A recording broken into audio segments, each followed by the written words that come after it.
Daily carousel design करना easy नहीं है। As a designer I understand it is time consuming. हर बार सारी डिटेल्स ऐड करो, कवर के लिए फॉन्ट्स ऐड करो, फिर बॉडी टेक्स्ट के लिए फॉन्ट्स ऐड करो, फिर एंड में वापस CTA डिज़ाइन करो, अलग से CTA ऐड करो। This list never ends. But what if हमारे पास एक टेम्पलेट रेडी हो जो हम ओपन करें फोटोशॉप में और सीधा डिजाइन करना स्टार्ट कर पाए। So today we are going to create that a carousel template that we can use in Photoshop and जो हमें बार बार कॉपी भी ना करना पड़े। So let's get into the Photoshop.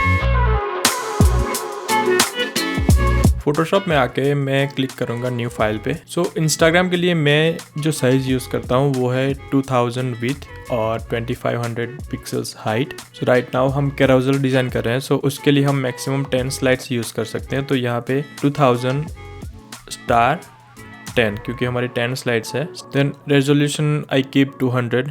आप कुछ भी रख सकते हो, आई डोंट नो उससे फ़र्क पड़ता है कि नहीं, बट मुझे लगता है कि इससे क्वालिटी इंप्रूव होती है। बाकी it's a personal choice. Then hit create. अब ये स्लाइस नहीं है क्योंकि इसको अगर हम एक्सपोर्ट करेंगे तो ये पूरा एक ही इमेज आएगा।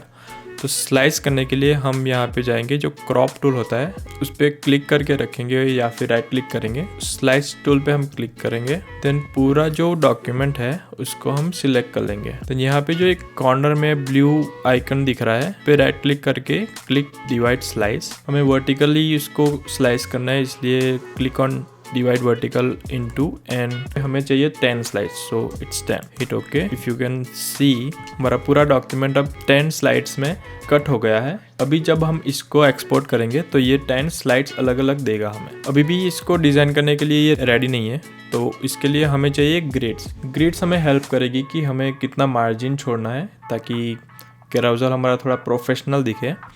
तो उसके लिए हम जाएंगे view, then go to guides and new guide layout. उसके बाद हम क्लिक करेंगे कॉलम्स। वर्टिकल हमें 10 कॉलम चाहिए क्योंकि 10 स्लाइड्स है हमारी, सो 10। देन गटर, इसमें हम रखेंगे 300। देन रोज हमें चाहिए 2 और उस पे हम गटर रखेंगे 2000। Then click on margin. हमें टॉप पे मार्जिन नहीं चाहिए क्योंकि हमने ऑलरेडी 2000 गटर रखा है रोज में, तो वो 0। लेफ्ट में हमें चाहिए 150। बॉटम भी हम 0 रखेंगे। राइट साइड से मार्जिन होगा 150। मैंने बैकग्राउंड ब्लैक कर दिया है ताकि गाइड्स तुम्हें अच्छे से दिखे और मैं तुम्हें अच्छे से एक्सप्लेन कर पाऊँ। सो कॉलम्स हमारे हैं जो हमारी वर्टिकल लाइंस हैं। सो अगर तुम ये सेटिंग्स फॉलो करोगे गाइड लेआउट के लिए तो तुम्हारी गाइड्स अच्छे से बन जाएगी। अभी इन गाइड्स को, ये गाइड्स मूवेबल है, सो इसको लॉक करने के लिए हम प्रेस करेंगे Ctrl Alt सेमीकोलन वाला बटन होता है। सो ये गाइड्स अब लॉक हो गई। बैकग्राउंड कलर्स अब पर्सनल प्रेफरेंस है कि आप सिर्फ सॉलिड कलर यूज़ करते हो, ग्रेडियंट यूज़ करते हो, पैटर्न यूज़ करते हो, टेक्सचर यूज़ करते हो, कोई इमेज यूज़ करते हो, ये आपके ऊपर है। मैं इमेजेस भी यूज़ करता हूँ बट मेनली मेरा जो बेस होता है वो होता है, एक ग्रेडियंट होता है। The next thing is details. जैसे कि यहाँ पे नाम हो गया, लोगोज हो गए। लोगो अपने ब्रांड का भी हो सकता है, आपका प्रोफाइल पिक्चर भी आप यूज़ कर सकते हो। सो मैं अपना नाम लिख लूँगा जो भी मुझे, और सब टेक्स्ट लिखना है, इसको मैं कर दूँगा रेगुलर। मैं अभी कोई भी स्पेसिफिक फॉन्ट्स नहीं यूज़ कर रहा। जब भी आप डिटेल्स यूज़ करो तो उसको गाइड्स पे ऐसे रखो सेंटर में। अगर आपका एक ही लाइन है तो आप उसको ऐसे बीच में सेट करो। दोनों तरफ से अच्छा सा मार्जिन है ताकि हमारा डिज़ाइन प्रोफेशनल दिखे। ये सारी जो हमारी डिटेल्स है इनको हम सारी लेयर्स को सिलेक्ट करके Ctrl G प्रेस करके इसको एक ग्रुप में डाल देंगे। इसको हम नाम दे देंगे डिटेल्स। मोस्टली लोग ये करते हैं कि अब इस ग्रुप को कॉपी करके सारे स्लाइड्स पे ऐड कर देंगे, but I convert this group into smart object. जैसे कि मैं कवर स्लाइड पे अपनी डिटेल्स ऐड नहीं करता, तो मुझे चाहिए सेकंड स्लाइड से 9th स्लाइड तक। सो बेसिकली 8 कॉपीज चाहिए क्योंकि मैं CTA पे भी अपनी डिटेल्स ऐड नहीं करता। CTA हम अलग से डिज़ाइन करेंगे। ग्रुप को स्मार्ट ऑब्जेक्ट में कन्वर्ट करके उसकी 8 कॉपीज यहीं पे बना लूँगा पहले। सो उसके लिए मैं Ctrl J प्रेस करूँगा 8 बार। अब जो लास्ट वाली कॉपी है ना, उसको मैं ड्रैग करके जहाँ पे मुझे एंड में चाहिए 9th स्लाइड पे, वहाँ पे ला के रख दूंगा और उसको अच्छे से पोजिशन कर दूंगा जैसे हमने पहली स्लाइड में किया था। सारी जो कॉपीज है डिटेल्स की, सारी लेयर्स को सिलेक्ट करके इस वाले आइकन पे हम क्लिक कर देंगे सो वो उसको इवनली स्प्रेड कर देगा। सो अभी हमें उसको एक एक करके ड्रैग नहीं करना पड़ा और सारी डिटेल्स हर एक स्लाइड पे अच्छे से पोजीशन हो गई जहां हमें चाहिए। स्मार्ट ऑब्जेक्ट करने का एक और फायदा ये है कि मान लो कि आप किसी के साथ कोलैब कर रहे हो या फिर आपको डिटेल्स में कुछ चेंज करना है, double click on smart object. यहाँ पे अगर तुम कुछ भी चेंज करोगे तो यहाँ पे जैसे मैं डिज़ाइनर का स्ट्रेटजिस्ट कर देता हूँ और मैं इसको Ctrl+S करके सेव कर दूंगा, तो अब ये सारी डिटेल्स में ये चेंज हो गया होगा और मुझे हर एक लेयर पे जाके उसको डबल क्लिक करके वापस चेंज नहीं करना पड़ेगा। सो सेम विथ लोगो, आपको लोगो चेंज करना है या फिर कुछ ऐड करना है तो तुम बस स्मार्ट ऑब्जेक्ट में डबल क्लिक करके स्मार्ट ऑब्जेक्ट में चेंज करके उसको सेव करोगे तो वो सारे में अपडेट हो जाएगा।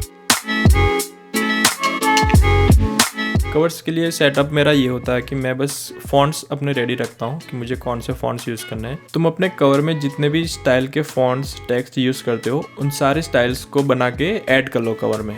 साथ में जो भी तुम इफ़ेक्ट्स डालते हो अपने फॉन्ट्स में जैसे कि शेडोज़ वगैरह वो भी डाल के रेडी रखो ताकि हर बार तुम्हें नई इफ़ेक्ट ना बनानी पड़े। नॉर्मली हमारी नेक्स्ट स्लाइड्स होती है हेडिंग्स और बॉडी टेक्स्ट। तो उसके लिए भी सिंपल, जो भी आपका हेडिंग का टेक्स्ट है, हेडिंग का फॉन्ट है, उसको चूज़ करके उसकी जो साइज़ आप रखते हो वो चूज़ करके टेम्पलेट जैसा बना लो। This is ready for my body text. So ये मेरा एक सेटअप होता है बाकी के कंटेंट के लिए, क्योंकि मोस्टली हमारा कंटेंट ऐसा होता है कि हमारी एक हेडिंग होती है और उसका फिर एक्सप्लेनेशन होता है।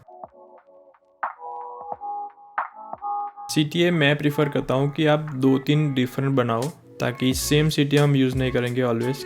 जब भी मुझे जो भी CTA यूज़ करना है मैं उसको बस विजिबल रखूँगा और बाकी दोनों को हाइड कर दूँगा। This will save you a lot of time क्योंकि हर बार तुम्हें अलग CTA डिज़ाइन नहीं करना पड़ेगा।